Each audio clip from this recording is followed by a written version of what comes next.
Vai lá. Então Vamos é lá. isso. Tempo na tela pra gente, produção. Rafael, 2 Então. minutos pra você. A pergunta que eu faço para o MBL sobre a questão de segurança pública é o seguinte: nós temos um aumento da polícia matando mais dentro de comunidade ao longo de 30 anos aí, se você for puxar a estatística dentro do Brasil. Nós temos, inclusive, dentro disso aí, nós temos também um aumento de pena contra crimes, principalmente crimes hediondos, no Brasil, ao longo de 30 anos, se você for puxar. Só que no Brasil não teve redução justamente da questão da criminalidade. Muito pelo contrário, teve aumento, né? Recentemente teve aquela chacina que rolou lá no Complexo da Penha, onde matou-se mais de 100 pessoas. E existem estudos feitos por universidades que mostram que esse tipo de atitude, esse tipo de chacina dentro de comunidades, quando você mata 100, nasce mais pessoas, inclusive de pessoas porque gera uma revolta dentro da sociedade, dentro dos filhos, dos parentes, daquelas pessoas que morreram dentro daquela situação. A pergunta que eu tenho para vocês é o seguinte: qual o projeto, qual a diretriz que vocês dariam para a questão de segurança pública para resolver esse problema da criminalidade no Brasil? Deixa eu complementar aqui, porque isso aí a gente já sabe a resposta deles. A resposta deles é a resposta de devaneio vamos falar sobre Bukele, em El Salvador, etc. Tudo propostas que impossível de executar, porque não dá para comparar um país de 220 pequeno, milhões de habitantes com um país de 6 milhões de habitantes, Sim. insular e por aí vai. Mas a questão é a seguinte, ó, a gente está falando aqui do terceiro país com a maior população carcerária do planeta. A gente está falando de uma política de segurança pública, pelo menos no Rio de Janeiro, que é a mesma política de segurança pública desde que Brizola deixou o governo do Estado. Ou seja, uma política pública de segurança que simplesmente ela é ineficaz pelas estatísticas e pronto, acabou. E aí, na réplica, eu vou deixar claro aqui a segunda parte do nosso pensamento aqui. Deixa eles responder aqui. Bom, então vamos lá, 5 minutos. Tá na tela aí? Vamos. Eu acho que o Leonel queria sentar desse lado aqui pra ele já responder, já que ele tentou adiantar aqui a resposta. Mas eu acho que se a gente tá falando de segurança pública, a gente tem que falar do maior case de segurança pública do mundo hoje, que é El Salvador. Não adianta dar risada, porque os números provam isso. Era o país mais perigoso do mundo, né? Tinha uma taxa de homicídio de mais de 103 a cada 100 mil habitantes e foi reduzido em mais de 98, 99%. Só deixa eu terminar aqui e depois você falar na sua vez. Tentou comparar El Salvador com nazismo, né? Esse é o nível da esquerda. Bom, mas pra eles também o Alckmin era nazista, né? Um tempo atrás. Então qualquer coisa vale a comparação com o nazismo. El Salvador fez uma receita que é simples. Eu tive inclusive a oportunidade de ir para El Salvador 2 vezes. Fiz uma pergunta pro presidente Bukele do que poderia ser aplicado do modelo salvadorenho no Brasil. E ele, em partes, ele me respondeu algo similar ao que você tentou adiantar. De que El Salvador é um país muito pequeno, de 6, 7 milhões de habitantes, né? Mais de 1 milhão de pessoas saíram daquele país por causa da criminalidade e que o Brasil ele tem que criar soluções próprias. Mas isso não faz com que a gente, por exemplo, não possa olhar para o bom exemplo e para as boas medidas que foram feitas lá. Aqui no Brasil a gente tem uma taxa de resolução de homicídios de mais ou menos 30%, ou seja, 70% dos homicídios que ocorrem no Brasil, a gente sequer acha a pessoa que cometeu um homicídio. A média da OCDE é de 65% nesse número. A média em El Salvador de resolução de homicídio é de 98, 99%, ou seja, todo criminoso que comete um homicídio, ele é encontrado e ele é punido. Aqui no Brasil não. Ou seja, esse papo de que o Brasil tem uma grande população carcerária é uma balela, porque a maioria dos crimes no Brasil não são resolvidos. Então não tem como a gente falar que o Brasil tá indo no caminho certo, sendo que a maioria dos crimes a gente sequer acha o autor. Então como que o Brasil tem uma grande população carcerária? Pelo contrário, o Brasil tá faltando gente ser presa. E os números mostram isso. Então, o modelo salvadorenho, sim, é um modelo que a gente pode olhar as boas experiências e aplicar o que importa aqui no Brasil. Desculpa, Rafael, né? Você falou assim, diversos estudos, né? Mostram. Primeiro, assim, você tá falando de estudos de que quando você tira uma liderança criminosa, a violência aumenta. Isso acontece porque é o seguinte: quando você tira a liderança, há espaço, a disputa de poder entre as próprias facções. Foi o que aconteceu no México várias e várias vezes. Por isso que a gente defende justamente você fazer medidas que vão sublimar o crime em todas as instâncias, de uma vez. Não adianta você ir lá e pontualmente fazer um negócio aqui ou fazer outro ali. A gente defende uma ação continuada para combater o crime, inclusive mudança no Código Penal. O vereador citou aqui que, na verdade, A gente tem. Alguém citou aqui que a gente tem poucas pessoas presas e que isso na verdade não funciona. Eu vi seu debate, inclusive, com o Pimentel, né? Onde vocês divergiram bastante nisso. E eu discordo de você no seguinte sentido, cara. A repressão ela é fundamental para você mudar o sistema de incentivos, né? Você citou que o El Salvador não é um país que deve ser usado como modelo, mas eu discordo. Se você pegar, por exemplo, Estados Unidos, se você pegar estudos na Itália, eu tenho um estudo aqui que mostra que justamente a progressão de regime foi algo absolutamente terrível para a segurança pública. Ou você pode pegar o nosso próprio caso aqui em São Paulo. Tem um estudo do Perry Chiquida que ele mostra que mais de 90% das pessoas encarceradas aqui no Brasil, né, aqui em São Paulo, perdão, eles responderam que se eles tivessem certeza da punição, eles jamais cometeriam um crime. Mais do que isso, mais de 85% dessas pessoas também disseram que eles não precisavam cometer o crime que eles cometeram. Eles cometeram por causa de uma decisão econômica. Então, a partir do momento que você não tem o freio moral, e é todo esse papo que vocês adoram, educação, não sei o que lá, beleza. Quando você não tem esse freio, e o Brasil é um país que não tem esse freio, uma vez que você tem abandono parental, baixíssimos índices de educação, que inclusive o Lula tirou dinheiro da educação para aumentar dinheiro de emenda parlamentar, você pode me refutar se eu estiver falando alguma mentira aqui. Quando você não tem esse freio moral, você precisa do elemento de repressão. Ninguém aqui é sádico, ninguém aqui quer torturar bandido por diversão. Só que o lance é o seguinte, cara, se você não tem o freio moral, você precisa do freio de repressão, né? Isso é uma coisa meio óbvia e todos os estudos, todos que eu vi nesse sentido, inclusive de ONGs de esquerda, mostram o mesmo direcionamento. Sem repressão, você simplesmente não resolve criminalidade. Vou perguntar pro Leonel. Pergunta pra mim. O Rafael pode comentar, obviamente. 2 minutos, vai. Leonel, dia 22 de agosto de 2025, você fez um evento na Câmara Municipal do Rio de Janeiro, certo? Provavelmente. Você fez uma audiência pública lá, não. que você chamou o MC Urubuzinho, né? Que foi preso por comandar o bloco do PCC em Santos, certo? Nem tô ligado nesse Não cara, sabe, nem né? lembro. Não É um lembro, cara mas que- deve ter sido, ok. É um cara que pede pra dar rajada de tiro de fuzil no Porra, show dele. Sensacional. Faz a Sensacional pergunta aí. isso? Não, Eu faz acho a pergunta. terrível isso. Sensacional a pergunta. O MC menor do Chapa, ele, que você também chamou pra esse evento que você fez lá, ele tem uma música que chama, literalmente, Comando Vermelho, tá? E nas músicas dele ele fala sobre DOCA, ele fala sobre um monte de vagabundo criminoso fazendo apologia a essa escória da sociedade. E em agosto de 2025 você protocolou um projeto, PL 803-2025, sabe qual que é? Pose do Rodo. Programa Pose do Rodo, Pose para do Rodo. egressos do sistema carcerário. Meu irmão, o Certo. Pose do Rodo, tá? Pra quem não sabe, né? O Pose do Rodo, quando ele entrou no presídio, ele colocou isso aqui, ó, no prontuário dele, ó, pessoal. Que ele é do Comando Vermelho, tá? Comando Vermelho, eu quero saber. Qual é a sua relação com o Comando Vermelho?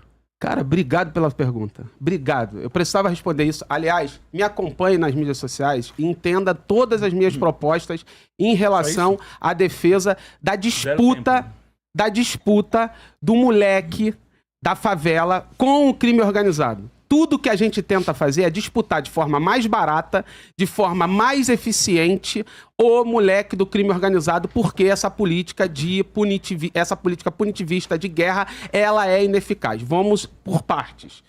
Vamos lá. A primeira coisa que você, como um playboyzinho, almofadinha, independente se veio de subúrbio ou se não veio, não entende, é o seguinte, que conivência Fica é calmo aí, diferente... Eu tô calmo pra caramba, só que eu tô olhando Você pra uma já tá almofadinha que eu querendo me preciso atacar. refutar. Xingou já Tá querendo me atacar? Eu preciso Não responde refutar. a pergunta é simples, irmão. Para meu tempo aí que eu vou terminar de responder. O cara Interrompeu quando até é ele, agora. Beleza? Não faz questão de tempo nenhum. Quando é a gente. Tá bom, meu irmão. Mas eu concedo Relaxa, tempo, cara. só deixa eu terminar o Outra raciocínio. dica de debate. Não adianta você sair não vem xingando, com cara. diquinha de debate não, Você já cara. tá- Deixa eu cara, fazer não o meu, adianta que você chamar você de faz o playboy. seu. Refuta, Você faz o refuta seu. a Playboy. afirmação. Aliás, não é Playboy, não. Almofadinha. É o que vocês são, do MBL. Daqui a pouco eu vou falar quem é o MBL. Daqui a pouco eu vou falar isso tudo pra vocês. Mas deixa eu te explicar uma coisa. Você vai ver dados da favela, todos corretos, você pode discutir favela, não tem problema. Mas que você não tá lá e você não. Se você entender que a vida ela é dura e a vida ela é contraditória, aí quando você olhar no olho de um moleque de 13 anos, que ele tá em dúvida se vai entrar pro crime organizado ou não, você vai entender a diferença de quem vive na favela, como esse cara que mora na favela, a diferença de quem é conivente e quem é convivente com o crime organizado. Para ser convivente, a gente não tem opção. Aí, o que acontece com o moleque da favela? O moleque, ele escuta, como eu escutei, funk proibidão. Eu acho o funk proibidão correto? Não, não acho correto. Acho que numa sociedade ideal não deveria existir funk proibidão. Só que tem um detalhe. O moleque que começa a cantar funks proibidão, como você falou, Menor do Chapa, Urubuzinho, não sei pra onde, todo mundo que você falou aí, esse moleque que canta, ele não é bandido. Ele acaba cantando a própria realidade, uma realidade dura, contraditória. Aí a gente tem que sair desse falso moralismo de você e entender a realidade nua e crua como ela é. Aí ele começa a cantar. Aí o que a gente vira pra esse moleque e fala? A gente vira pra ele e fala que ele é bandido e tenta encarcerar ele, como o delegado fez com o Oruan. O Oruan não era bandido, se tornou agora, infelizmente. Eu posso falar do Oruan aqui. A mesma coisa é o Pose do Rodo. Eu falo do Oruan, quem é o Oruan, sem falso moralismo nenhum aqui. Não, eu vou te falar quem é o Oruan, mas deixa eu só terminar aqui o raciocínio. Em 30 segundos eu termino e te passo aqui, ô Rafa. Vamos lá. Quem é o Pose do Rodo? O moleque saiu do crime. Saiu do crime e virou artista. Ele tem convivência, e sem hipocrisia nenhuma aqui, quem tá vivendo aqui, qualquer um que vive em favela sabe, não adianta rir, filhão. É isso que acontece. A gente acaba convivendo não porque a gente quer, porque a realidade nos impõe.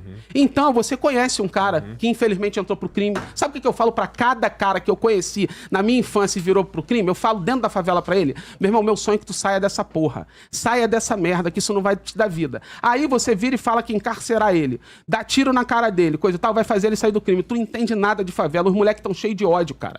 Os moleques já têm pena de morte, já existe pena de morte pra esse moleque. O moleque, quando entra no crime com 13 anos de idade, ele já sabe que ele não vai passar dos 25. E se... Tá bom. E ele não vai passar dos 25, ou seja, ele tem grandes chances, mesmo assim, ele tá cheio de ódio no coração e vai cometer o crime. E aí, o que é a política de Estado que deve ser implementada? É chegar lá, gastar muito mais dinheiro, punindo e cada vez enxugando mais gelo num escalonamento da guerra? Ou a gente gasta muito menos disputando esse moleque na base? A curto prazo, a médio prazo. Eu só fazer a pergunta pra vocês. Vocês convivem em comunidade?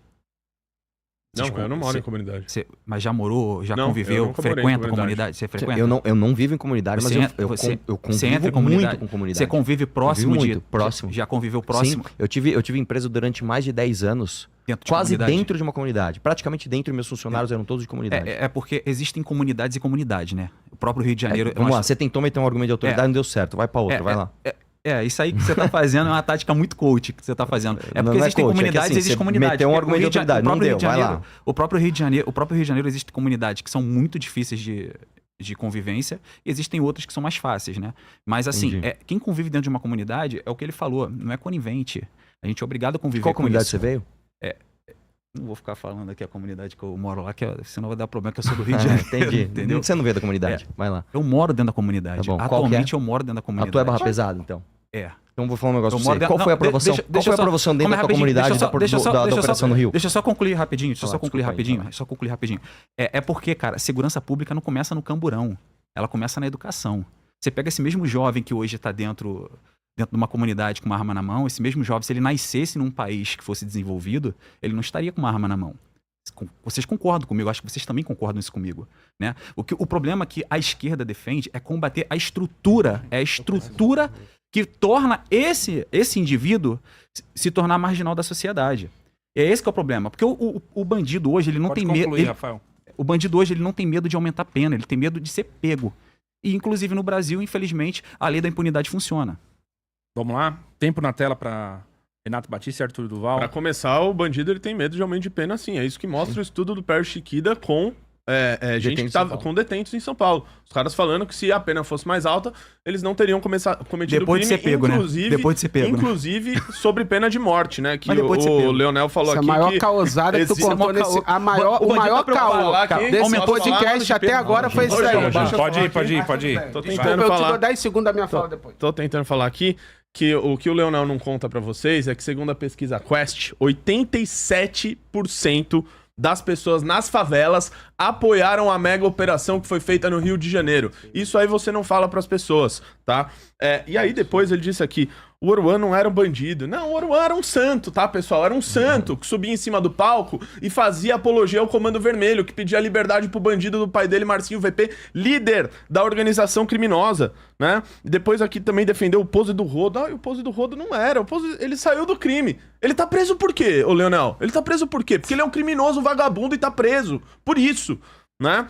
E sobre pena de morte, sabe pra quem existe pena de morte? Pra esse cara aqui, ó.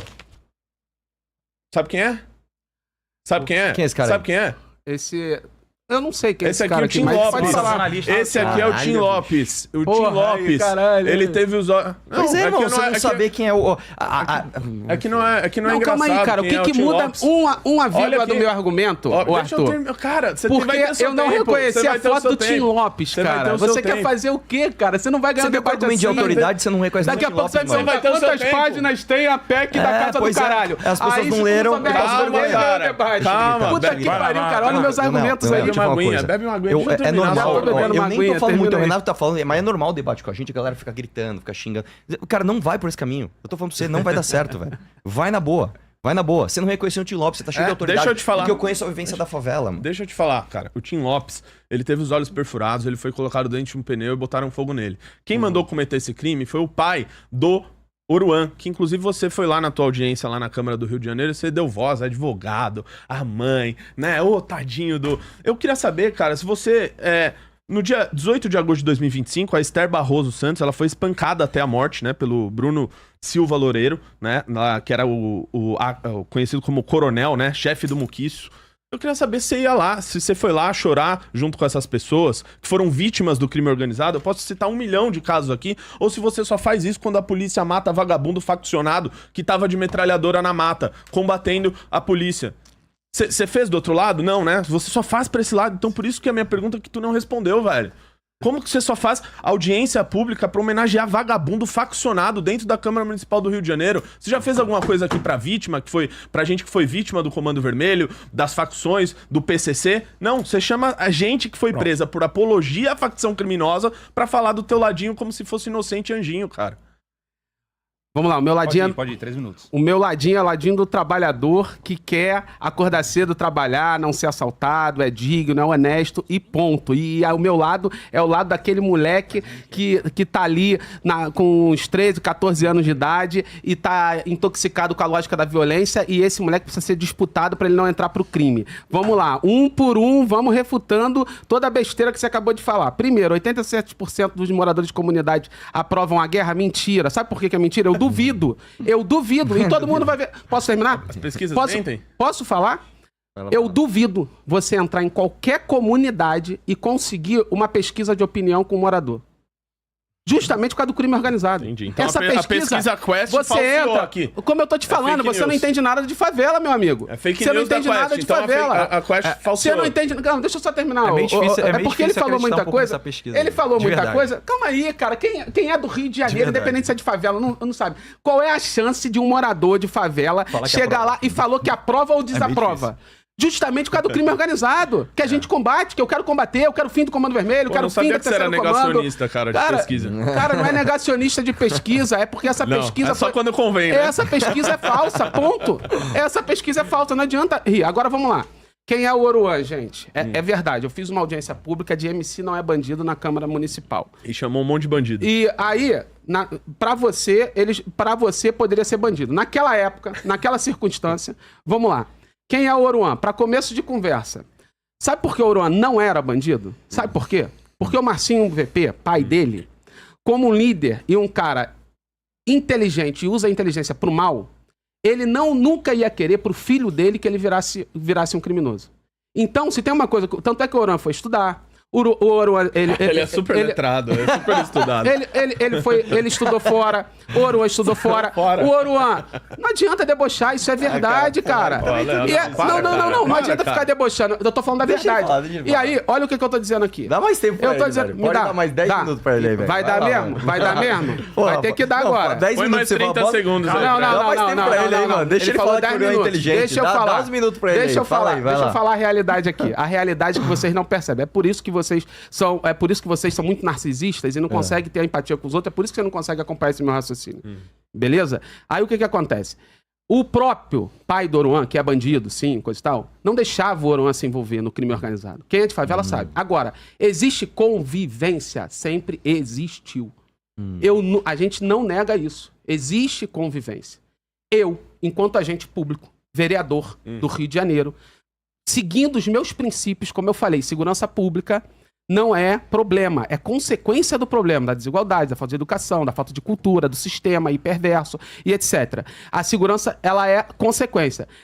Eu, enquanto vereador, estimulo a disputa. Eu queria, naquele momento, disputar esses MCs justamente para que eles não sejam jogados na criminalidade, como fez o próprio sistema perverso com o delegado, imputando provas sem legitimidade para o Oruan, como a questão do Pouso do Rodo, eu falo depois... Concluir, Leonel. Posso concluir? Pode. Então, e aí o que aconteceu com o Oruan? Hoje, ele pode ser considerado um criminoso? Sim. Ele pode ser considerado um criminoso, porque ele está foragido da justiça, isso é crime. Eu concordo com isso, Só que ele tá muito por conta, a verdade seja dita, que o próprio sistema, que não gosta de preto, não gosta de pobre, concluir, tem né? nojinho, como mamãe falei, tem nojinho do vendedor de batata do Ceasa, tem nojinho dessa galera, tentou empurrar pra ele, imputando provas e etc, o crime pra ele. Assim, roda o tempo aí da pergunta. ele acabou sendo preso uma vez, a primeira vez injustamente, a partir da Passou segunda muito vez, aqui, né? Júnior, vamos lá, meu. ele acabou de fato virando um criminoso.